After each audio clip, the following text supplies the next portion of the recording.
So over the past week, I've discovered two features that I believe are extremely important. I'd rate them a 10 out of 10. The first one is called Plouts, and the second is Instant Checkout. I think these two features will impact the way we absorb information and consume in the future. For OpenAI, these two features are crucial, making their ecosystem even more complete and helping them pull further ahead of their competitors. Strangely though, after these two new features were launched, there hasn't been much discussion about them, so I wanted to specifically talk about them.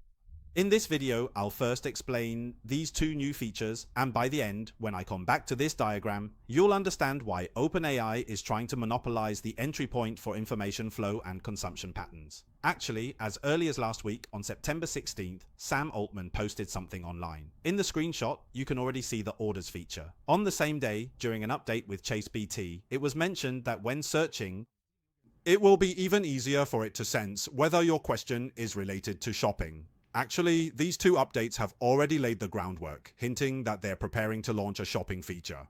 Then, the next day, on September 17th, Google also launched the Agentic Payment Protocol.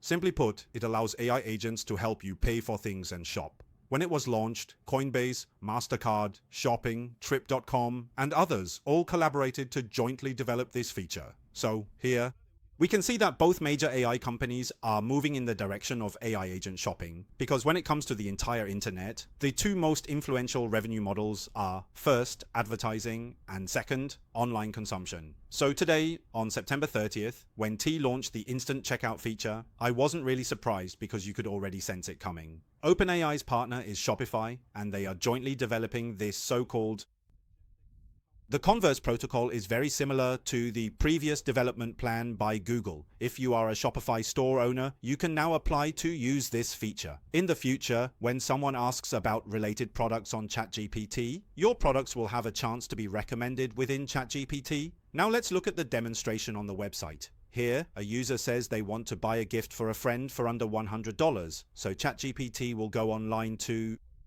find this product. Here, it will display the merchant's products and the user can choose different categories. Then, they can complete the purchase directly within ChatGPT without needing to leave the ChatGPT app. Actually, this idea is quite similar to the social converse concept that was discussed a few years ago. Facebook also tried to do something similar back then, but it wasn't successful. Here, you can see the whole process. The user makes an inquiry, and then ChatGPT finds related merchant products.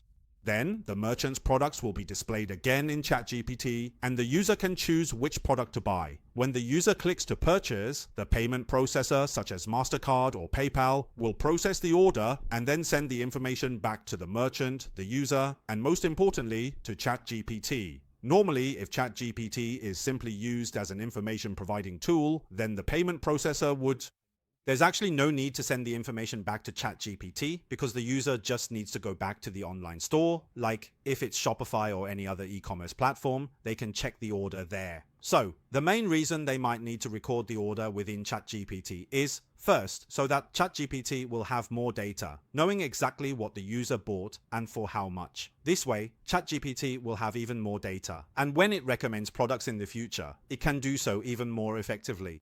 Culture, At the same time, ChatGPT will know which users have purchasing power, making it easier for businesses to target ads to them in the future, or even to set up commission-based arrangements with merchants. That means whenever a ChatGPT agent successfully helps a user buy your product, it will receive a share of the profit. So by now, you probably have a general idea of what Instruct Out is. Next, let's talk about the update they released 2 days ago.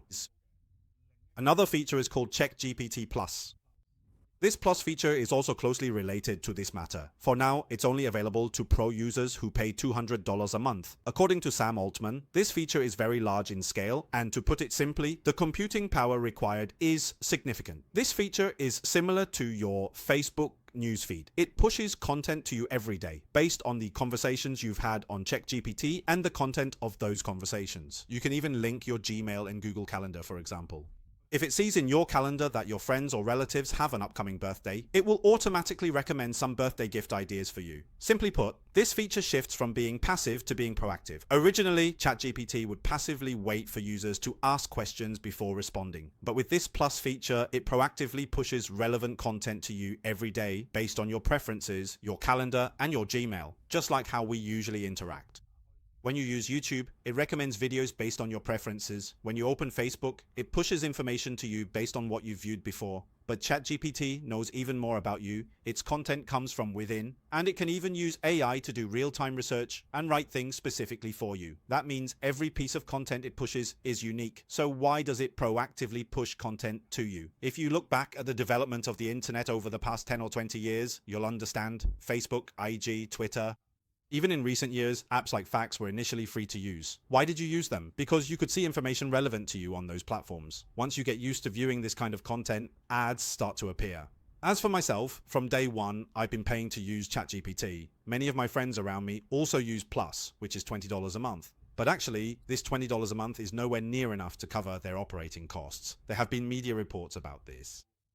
Why is it that by 2029, they expect to continue generating $100 billion in revenue? Currently, the team has 5 to 7 million active users each week, but only about 4% of them are actually paying. That means 96% of users are using it for free. So, in order to offset these costs, advertising is very likely to be a viable option. Earlier, I mentioned their projected costs are $100 billion.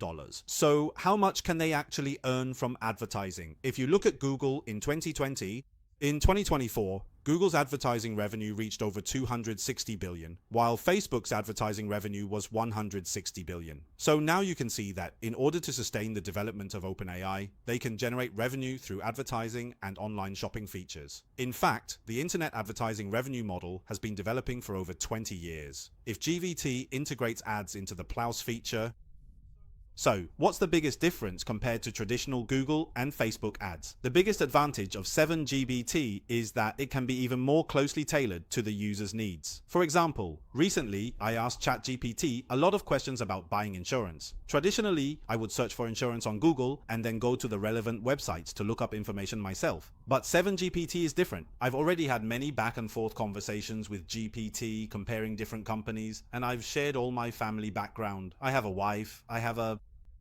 daughter, where I live, and what my budget is. Because it knows so much information, the ads it recommends can be extremely personalized. In fact, it's even possible for a particular insurance company to create content with advertising elements that is 100% tailored to my preferences. This kind of ad, which is almost 100% aligned with my needs, is something that Facebook and Google couldn't achieve before. So at this point, you should feel that the way of doing business and marketing is going to change drastically. And in fact, it has already started to change. For example, data shows that organic search traffic for media has dropped significantly. This data measures the impact after Google launched its AI overview, which means Google now directly displays relevant information on google.com, so users can get the answers they need without even having to click into a website. Here, you can see that after the AI overview was launched, the traffic has already started to decline. In the next 3 to 5 years, the way marketing is done will also undergo major changes. Now, this is the traditional marketing funnel divided into awareness, interest, and action. Let me use insurance as an example. When someone is interested in insurance, the first thing they need to do is understand what types of insurance are available.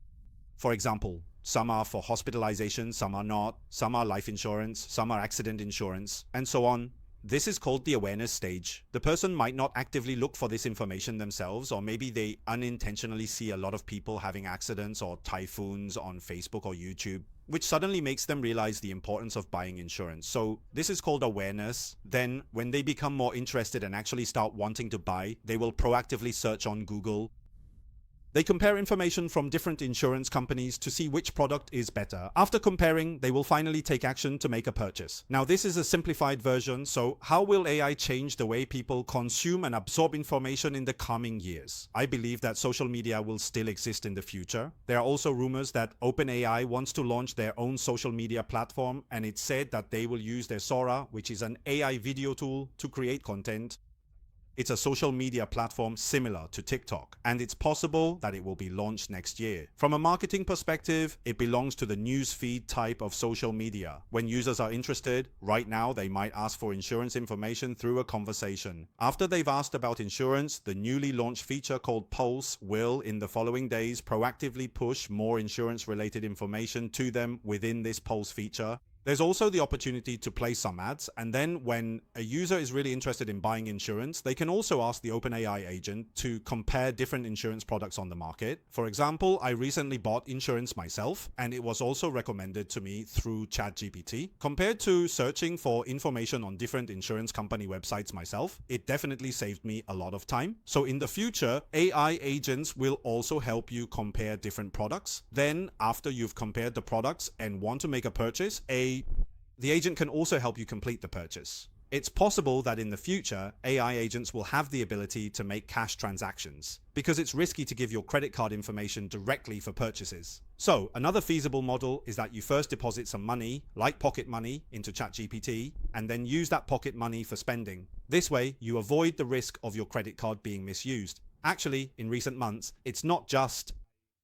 As for the development of model capabilities, actually, most of us can no longer really feel how powerful these models have become, because the questions we ask are usually simple things, like tweaking some text or searching for information online. In fact, over the past few months, the main focus of ChatGPT has been on developing its features, and in this area, it has started to pull ahead of other similar tools. By the time I finished recording this video, OpenAI had really launched Sora, which is a feature similar to TikTok. In just 2 weeks, OpenAI released 3 major updates in a row. The world, very soon. If you want to apply AI to your work in the shortest possible time, you're welcome to join our AI Upgrade and Transformation Workshop on October 25th.